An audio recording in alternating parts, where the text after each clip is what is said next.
I think I can. Yes. It says recording. Okay. Yeah. Thank you. All right. All right. So welcome everyone to the Ethics in AI and Big Data presentation. This will be more of a conversation than a one-sided presentation. So if you have any doubts or if you have any pressing questions in between, please feel free to interrupt me and we can take it from there.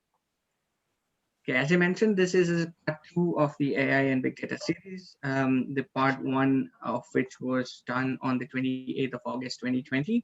The link to which is available here on the slide. All right, so as part of this presentation, we'll be looking at these things. So we'll be looking at the evolution of AI in general. We'll look into ethics and how it applies to an AI and big data world. We will look why there is a need for concern in this domain. And we will also explore what we can do about the current situation. Right? Okay, so evolution of AI, this is by no means a comprehensive list of events that happened, but to go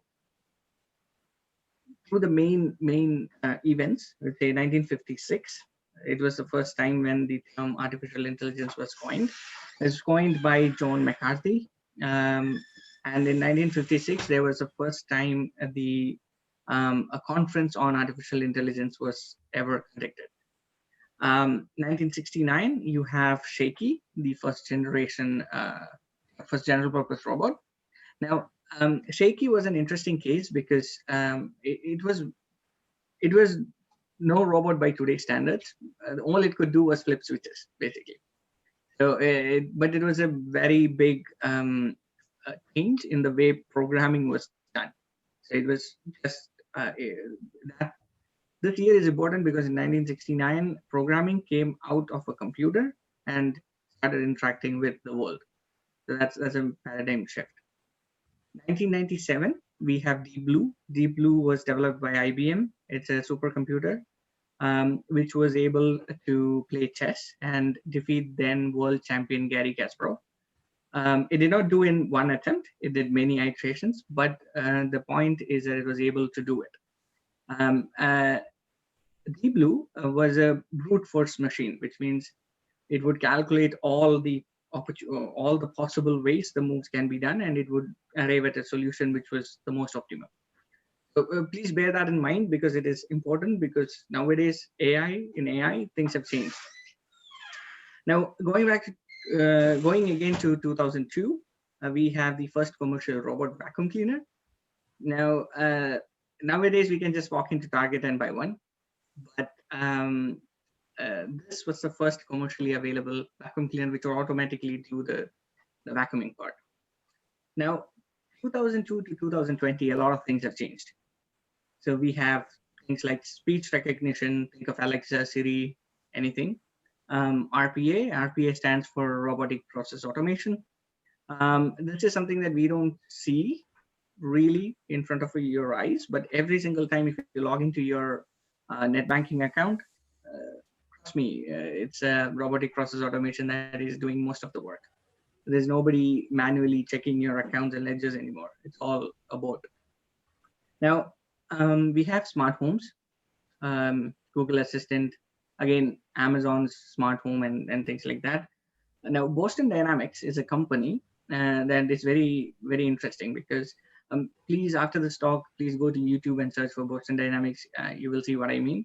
They create robots which have tactical capacity, which can fight. All right, so we have dancing robots. It's a bit of fun. If you want to have just have a dance and nobody around, you have a robot for that too now. And then we have AlphaGo. Now, remember when I told about Deep Blue, you need to think about the way the system processed. Deep Blue was a brute force machine, which means it basically calculates everything and then it arrives at a conclusion which is smarter. Now, AlphaGo is a game which has like way more combinations than chess. So everybody thought that the game of Go can only be played by a human. nobody thought that a machine can play. So what happened was there was a startup called AlphaGo. Basically, Google acquired it, and the system was able to defeat the world champion of Go, Lee Sedol, 2 years ago, 2 or 3 years ago. So that is also been done. So the important thing is that the way AlphaGo processes things is different. AlphaGo is way more intuitive than Deep Blue. So we are moving towards human type of thinking, so which is very important. We'll come to that later. Right. So moving to next slide. Okay, now let's have quickly a look at what are the types of AI. So we have purely reactive AI, think test playing, right? So it only looks at the information that is given to it and it does something with it. So it does not store information, it does not analysis previous information and things like that. What it is bothered about is only what information it has at this point of time, and it comes up with whatever program it is tasked to do. The second type is limited memory. Now, think of restaurant recommendations, right? You're looking at Uber Eats and you're looking for, okay, you want to eat something and you're going through the list. And the system, what it basically does is it looks at your location history where you've been, and it looks at what you've previously ordered. So it's taking information from something else and it is processing it and it is giving you a recommendation basically. Oh, basically, if you have, say, in the past month, you've gone to KFC for 4 times. So basically, it'll look the rating that you've given for KFC or 4 stars. So it'll compare it with other restaurants and it'll say, okay, here is your nearby KFC. So you go there. Now, the third one is theory of mind. Now, this system would understand thoughts and emotions and interact socially. Now, it is still not built, but is it? Because I think the feelings in Facebook and Instagram, and apparently LinkedIn is also trying to do that. So basically, to understand thoughts, we should understand what people is thinking at that exact moment when people are doing something. So say the feelings, feeling happy, feeling sad, that thing, you are basically contributing to the system, telling that, okay, when I post this, I am sad. So multiply that with 1 million people or 1 billion people doing it, the system has a pretty good idea what, it is inverse correlation. So it looks at, so if you post this when you're sad, it'll look at other posts and try to infer what is your mood. So that's how that system works. So we'll come back to that later as well. Now, the fourth one is self-aware. It is sci-fi level, I'll be back kind of thing. It's think of Ultron, Terminator, say Vision, all those things, comic references, but all the systems are self-aware AI systems. All right, let's go ahead and look at ethics.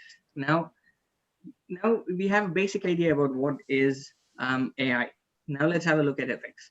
Now, ethics are moral principles that govern a person or a group of people's behavior. Now, it has many names. It's called by different names: moral code, morals, morality, etc., etc. So the definition, if you look closely at the definition, it is the principles that govern. So that's what is important. What principles govern any system? It can be one individual, it can be a software system, it can be an AI system, it can be anything, even inanimate things. Well, that's up for discussion for a philosophical argument, but let's just say it's the principles that govern. So keep that in mind as we go through the next slides. Okay, so why should we be concerned? Systems are getting more powerful. There's no, we cannot look away from that. Systems are getting way more powerful. The average phone that anybody has with them at this point, I'm not even saying the top models, the average phone, average Android phone, Apple phone, whatever, it has more processing power inbuilt than the entire processing power which was used for Apollo missions, which took people to moon. So our systems are getting really, really powerful. The number of data points that are collected on any individual has skyrocketed. So back in the old age of 2000s, it was predicted that data aggregation companies had about 500 to 1,000 data points on every individual, which at this point, anybody turning 18 already has about 70,000 data points on them in these systems. So this brings a very interesting thing, because um, uh, I'm sure that you're aware of the company called Cambridge Analytica, which was responsible for the entire election hacking thing. They went into business with these candidates, saying that they had about 1,000 data points on an individual. So if you think about it, that was 1,000, now it is 70,000, which means they know a lot about you, or anybody for that matter. Now, the third one, analytics has become the norm. If you want it, if you don't want it, if you have data in the internet, it is being collected, organized, and analyzed. That is the fact. That is the fact of the matter. Now, the fourth point, the most important thing, is that the data aggregation has become the headline of yesterday. So if somebody reports today that people are aggregating data, nobody really cares, because everybody knows that. Now, this cartoon is very, very interesting, because kids are most affected by this.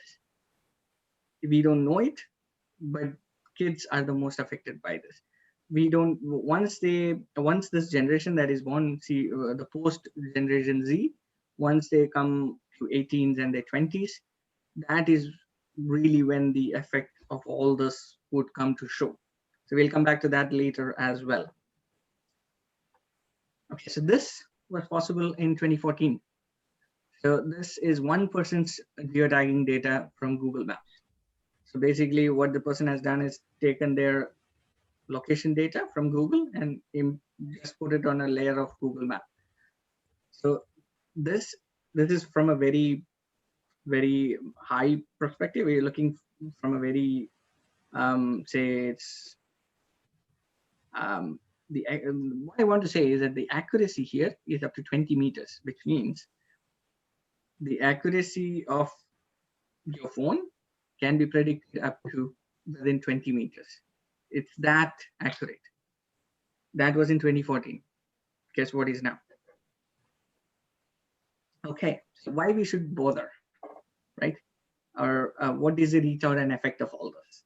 The AI software market revenues worldwide has reached 10.1 billion US dollars, and this is 2018, right? The growth of global AI market in 2019 was 54%, and there's nothing growing this big, this fast, and this big. The AI's contribution to China's GDP in 2030 is predicted to be 26.1%. So big country with 26.1% of GDP, that's huge. This is the growth prediction, or in AI market cap in 2015 to 2025. So if you see, you can easily identify that this graph is on a log scale, which means which is increasing pretty fast. Basically, if you want it or not, these systems are going to be around. So the key is to understand why we need to worry about the ethical considerations. All right, so let's have a look at privacy and other things. Now, it's very interesting to see how companies change their stance. If you look at Google, when they were incorporated, they said, do no evil. That was one of their mandates, right? Now Google says evil is hard to define. So see, this is very, the companies change their stance, which is ethically not right. That again takes into the fact that the general public, the users, needs to be aware of the ethical considerations behind this. Now, President Obama said he said that you cannot have 100% security and 100% privacy and zero inconvenience. Basically, what he intends to say is if you want security, then you have to compromise on privacy and you have to adjust with some inconvenience. Now, Apple was an exception because Apple's encryption, there was this huge lawsuit that happened between US government and Apple, where Apple denied access to users' data to FBI. But suddenly that case was dropped because FBI was able to reprogram their system to accept hardware and sneak into the data. So, but Apple was an exception because Apple said that we will not share the encryption key. All right, so let's look at some ethical issues. Right, issue number one. Technology and ethics are not interdependent, which means we have this notion that somehow if there's a big company, there is, everybody knows about that company, the company is an IPO. You think that there are certain standards which will be applied to that company and they will stick to it. There's none. So it depends on the people who are running the company. The company itself is not an entity. So we have to understand that the intent and intention of the people running the company will be reflecting on the systems they make or the software they produce. So because there's no interdependence between technology and ethics, without human intervention, it becomes very important for humans to speak out the need for ethics or ethical considerations within the systems which are built. Issue number two. There is no moral code for online behavior. See, we did not agree as a civilization that what is right and what is not right. In terms of war, we had enough time for humans as a civilization to figure out the rules of engagement. Not that everybody follows it, but there are some rules of engagement in war.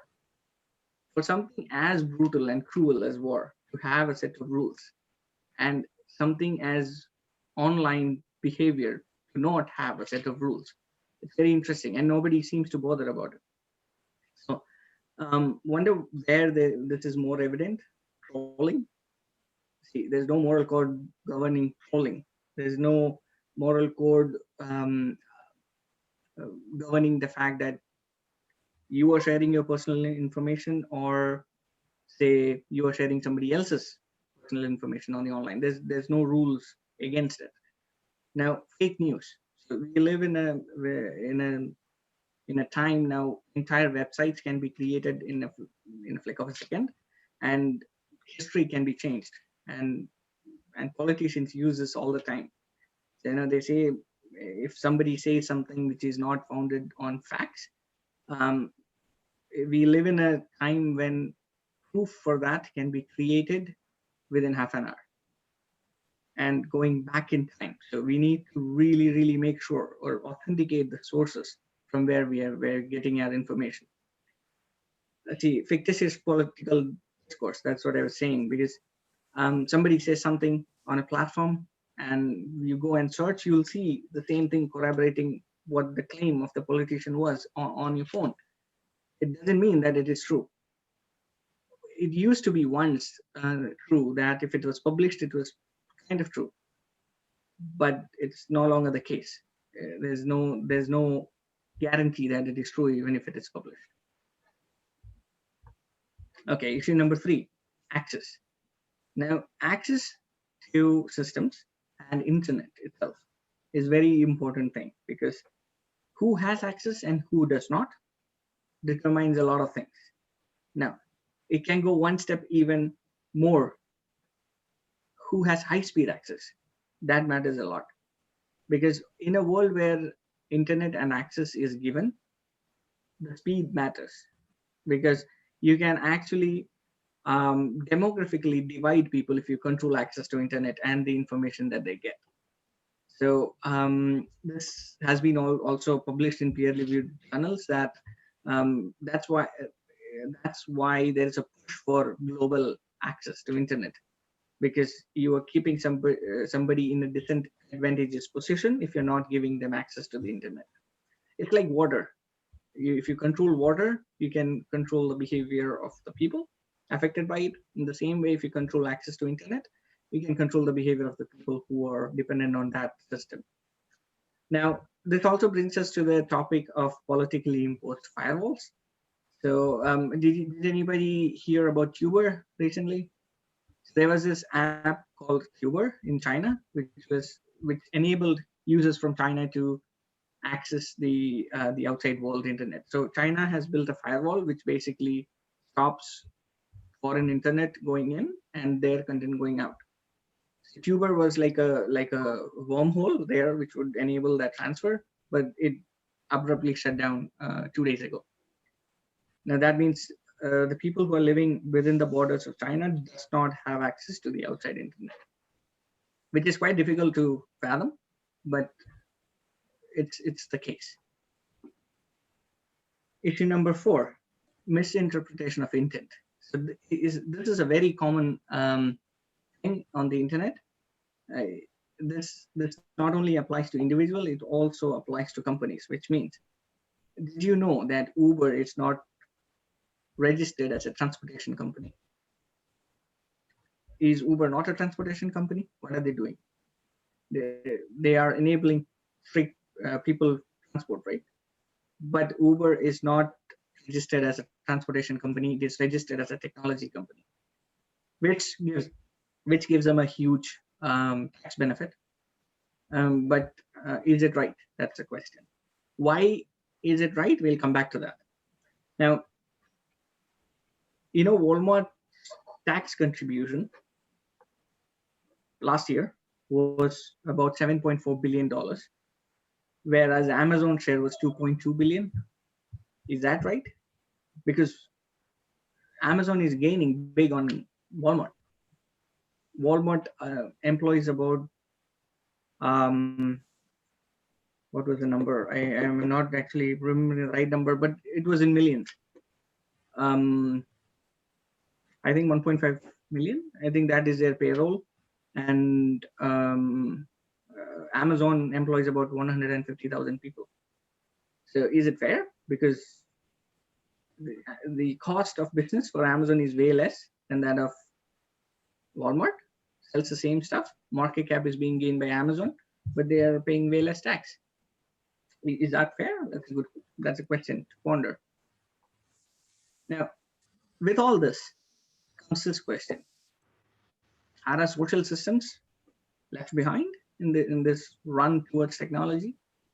Because see, the idea of taxation came because we wanted social systems in place.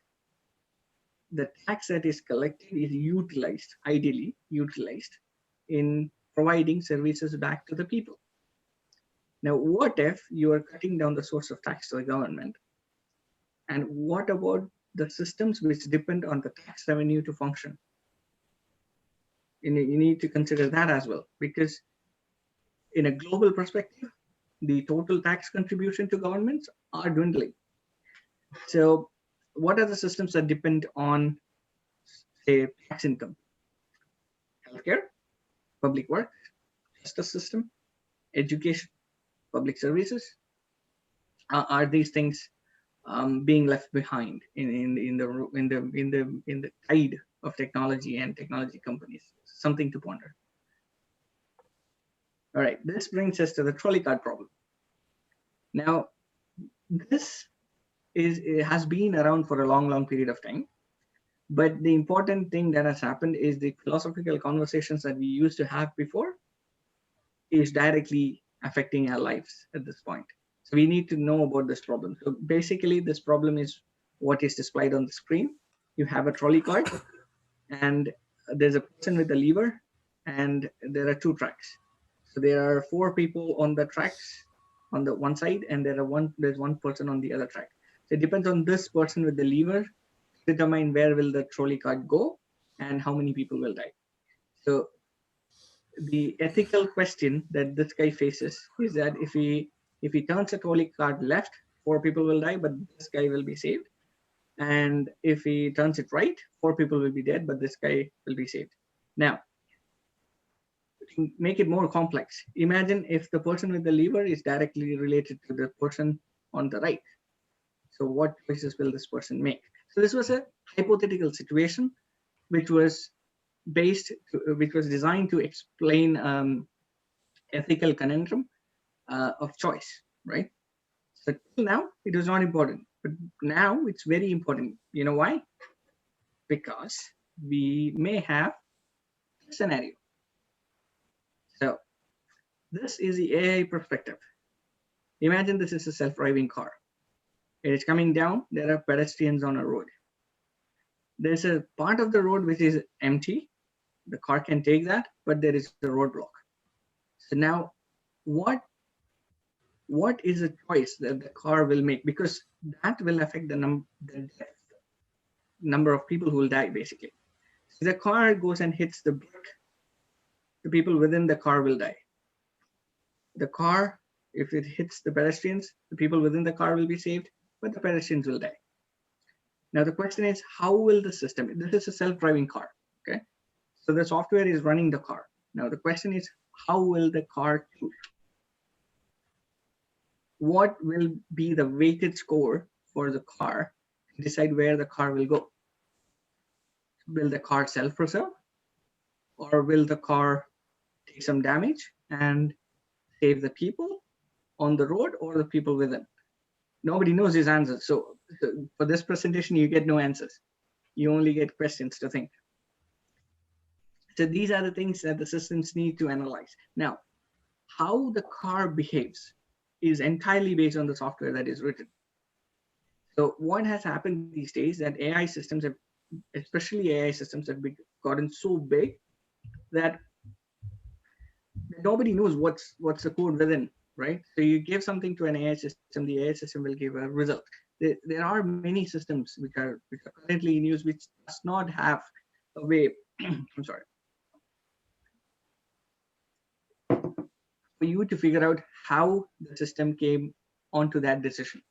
So that is bad, because you need to figure out how the system processed the information and how it came to that decision. So that's why there's a huge push on open source AI these days, and people are trying to figure out how we can mitigate this problem.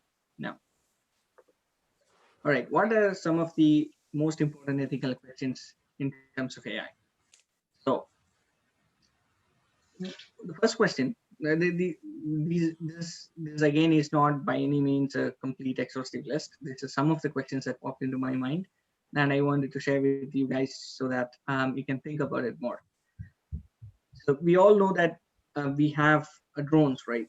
So the piloting part is done by a human at this point, but there are many companies which have already created self-flying, self-attacking, self-deploying drones.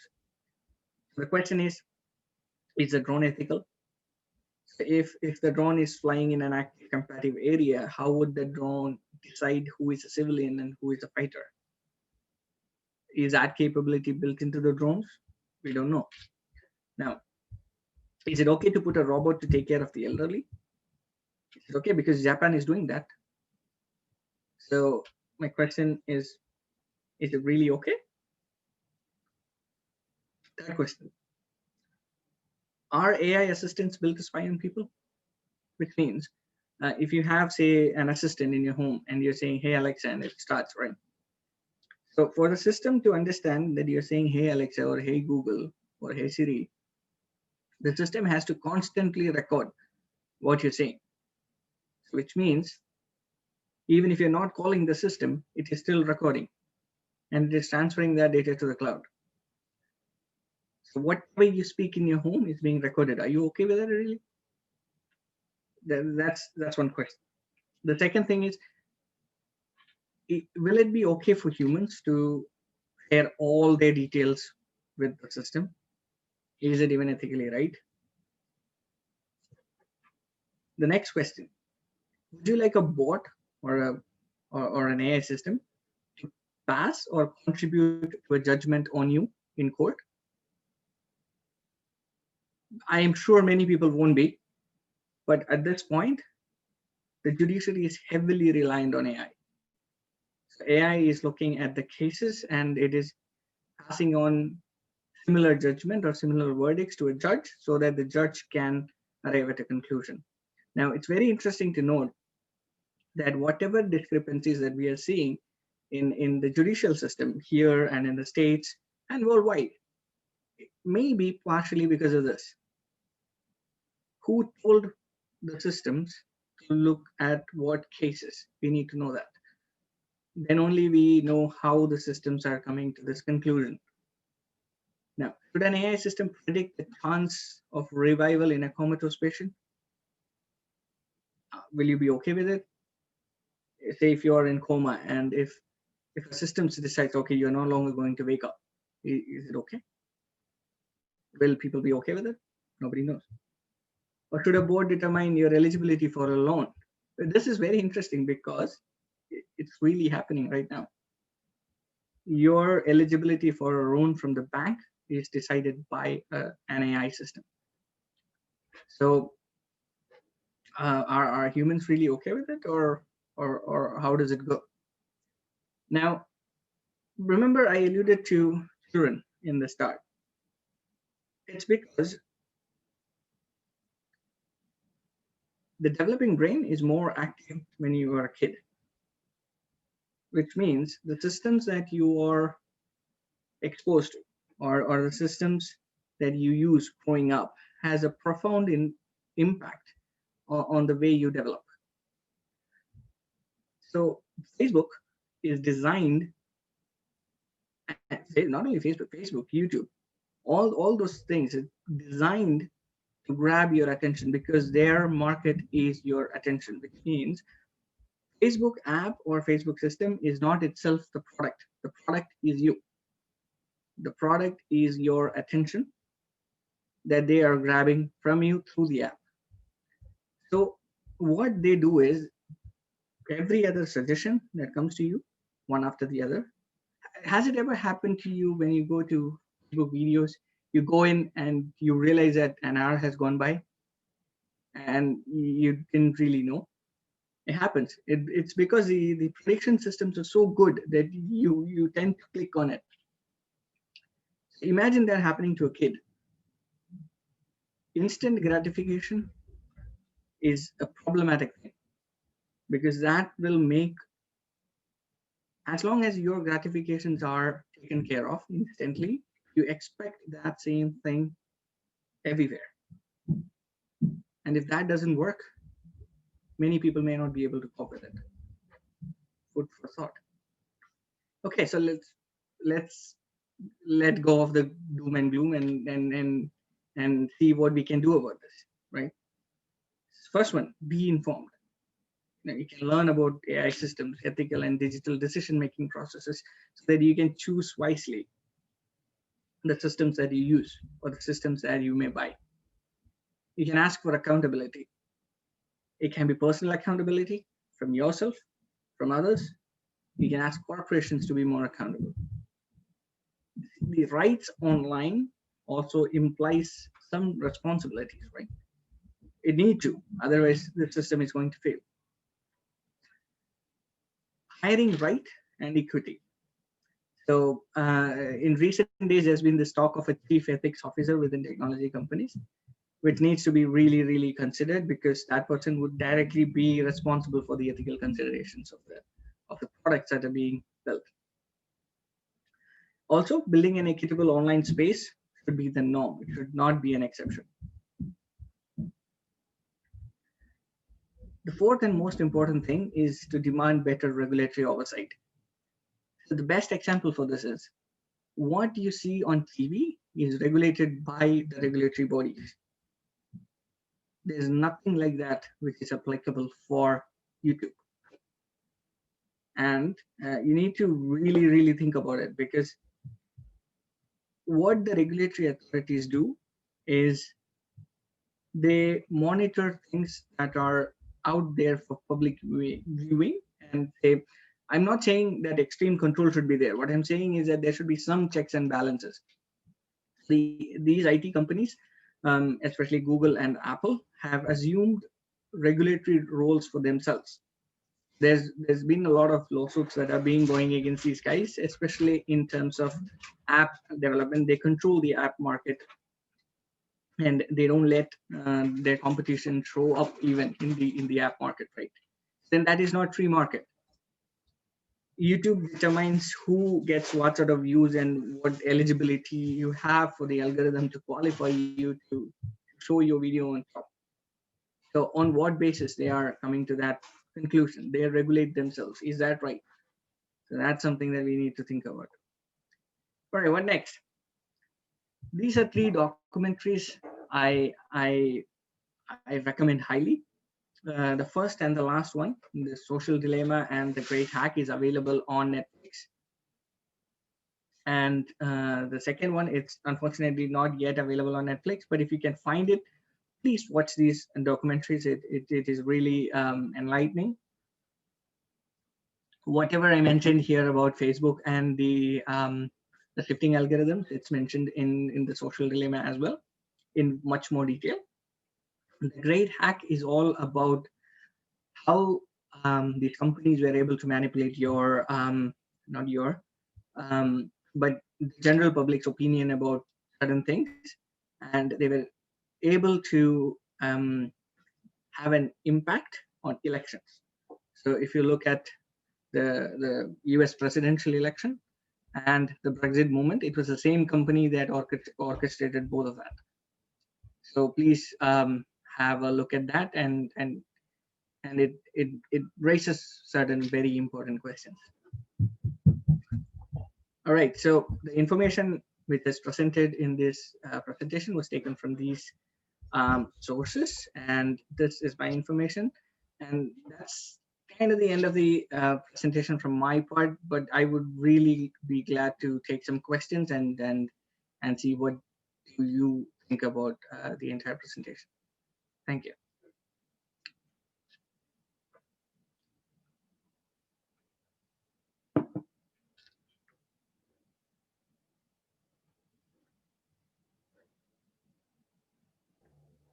So thank you, Dr. Rabi, for this very useful and interesting presentation. My question is that you mentioned about the regulations. So Right. do you think, is there, like apart from China, I'm sure there are other countries also, they have put strict regulation on this, on AI companies as well. How about Canada and the United States in this term of the regulations? Is there any overall like general framework existed for the regulating these companies? Regulation of companies, yes, but what is happening is Facebook as a company can be monitored by the Ministry of Commerce, but the problem is Facebook itself cannot be monitored by them because it's an IT company.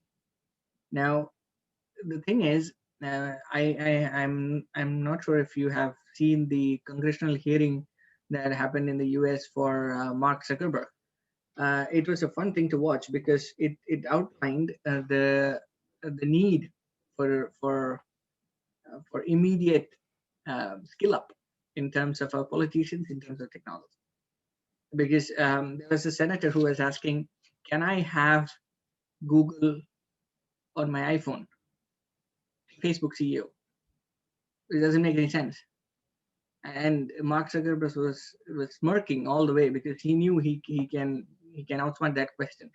We need more people who are knowledgeable about the systems and how these things actually work, to sit in places like the Senate, so that these questions can be taken into any meaningful conversation.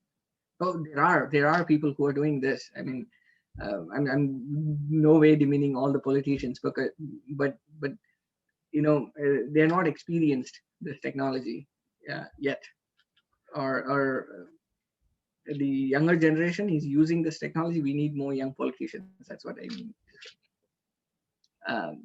Does that answer your question, Mohammed? Yes, thank you. All right. I think there's a question. Yeah, just gonna say. I see a question. There is a rumor that scientists can inject microchips to human blood and then control their behavior. Is it just okay? So now that I think that is what it is. It's a rumor. I mean, controlling behavior is not that.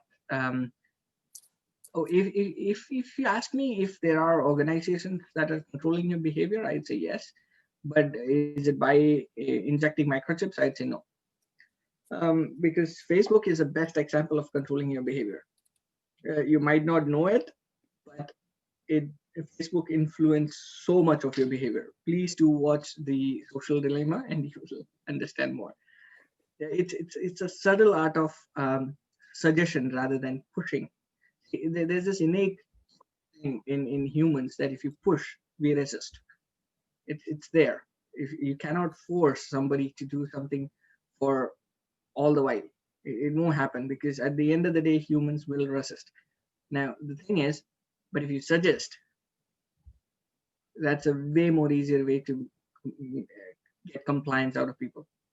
So I think these companies have understood that, um, and you will see more of that kind of design being incorporated into systems.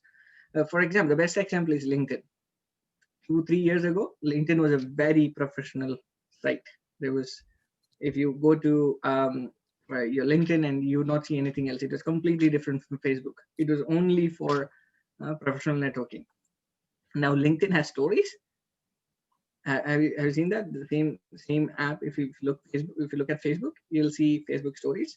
The same way LinkedIn has stories. I was like, why?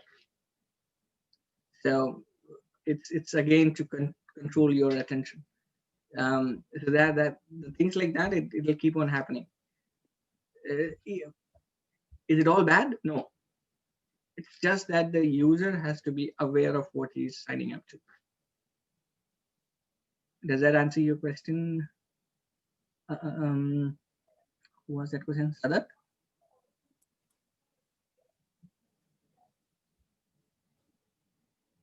Oh, I have another question here. Will pharma industry, particularly regulatory affairs or clinical research, be affected by it? Oh, definitely, yes. So if you want to know, all the companies, all the big pharma companies, are moving away from traditional ways of clinical research. In fact, it is good because the AI systems that they designed have the capability of sifting through thousands of molecules per day, which is not at all possible humanly. It's not possible by humans. So yes, it's going to change. The drug development pipeline is going to be way more faster because of that. But again, then it brings up the question that if can you test it directly on animals, or can you test it directly on humans? That's a whole different discussion. But yes, AI systems are being used in pharma as well. Okay, does that answer your question, Rohini? Yes, thank you. Okay, thanks. All right, so we have another question from Farzana Soban. How about the COVID alert app? Will this AI include somewhat of a, yes, I totally understand that concern, but the app that is available in Canada is being vetted by different agencies, including the government, to make sure that privacy infiltration is not being done through that app.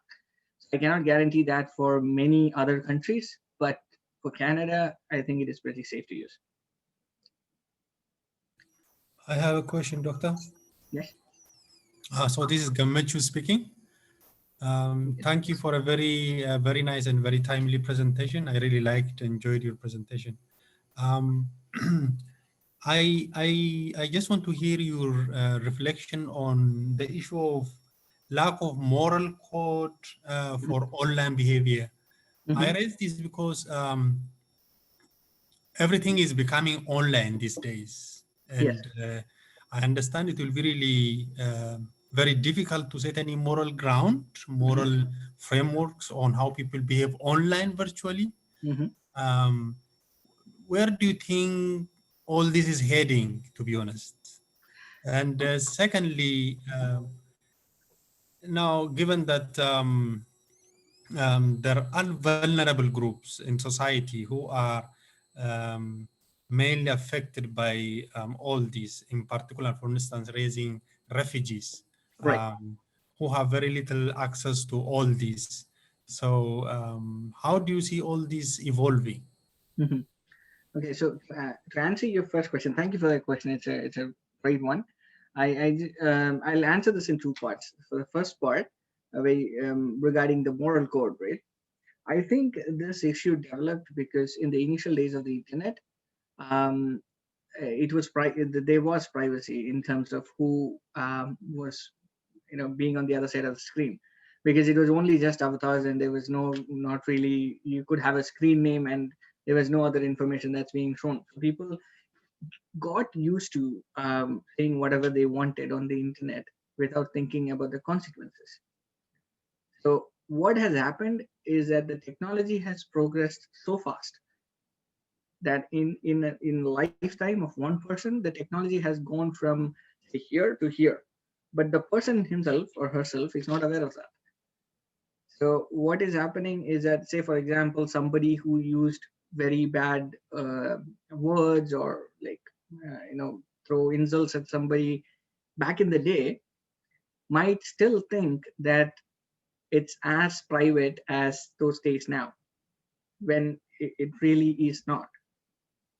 So that's the thing. So it will take say 2 more generations to flatten it out, but I think the general awareness, once it's built up within the with the human population about the way in which this information is being used, or the way in which this information is being stored, and how it can trace back to you, I think people will change their behavior and start to be more civil on the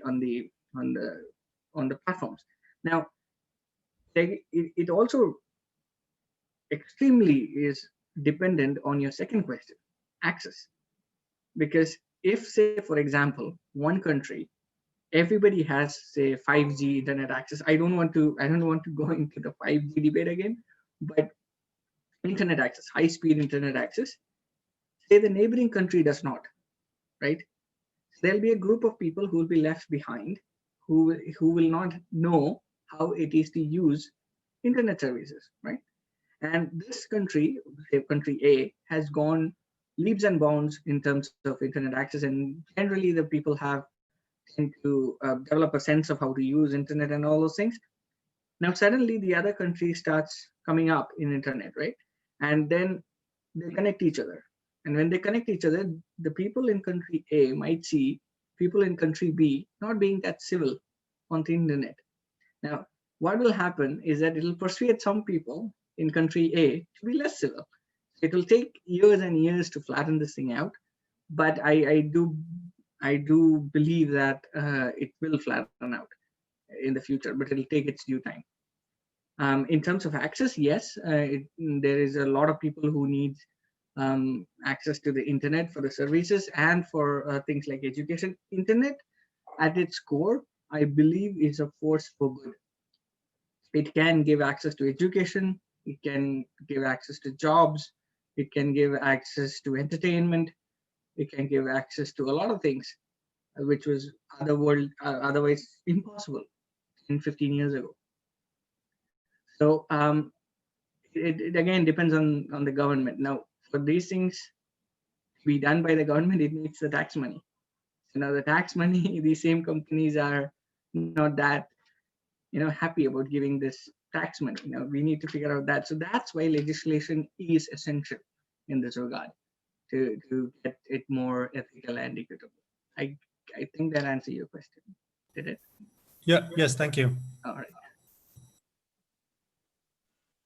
Hi, can I ask one question? Yeah, Sorry. sure. It's Khalid here. Sorry. Yeah, Khalid. Yes. Yeah. Okay. Yeah. I mean, it's a very interesting presentation. Really, I enjoyed, because you raised some very important points. I just want to highlight one is the data which is being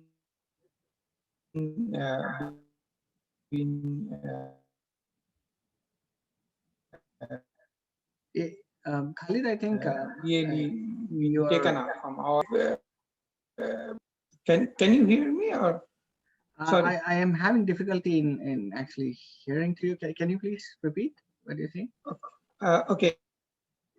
It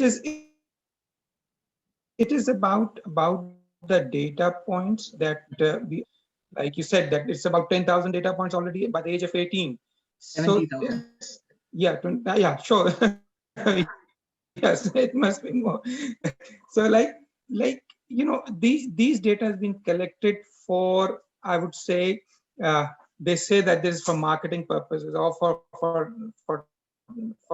like study or all that. But how can we prevent this? There are no rules yet that these data be without the consent. No. Although maybe they say that this is a consent. We Yes. sign every consent form without reading. I know online there is everywhere there is a form, but we sign it without reading. This is one point. The second is just just a suggestion that this is the time that we should start teaching our kids about cyber security and this cyber ethics, as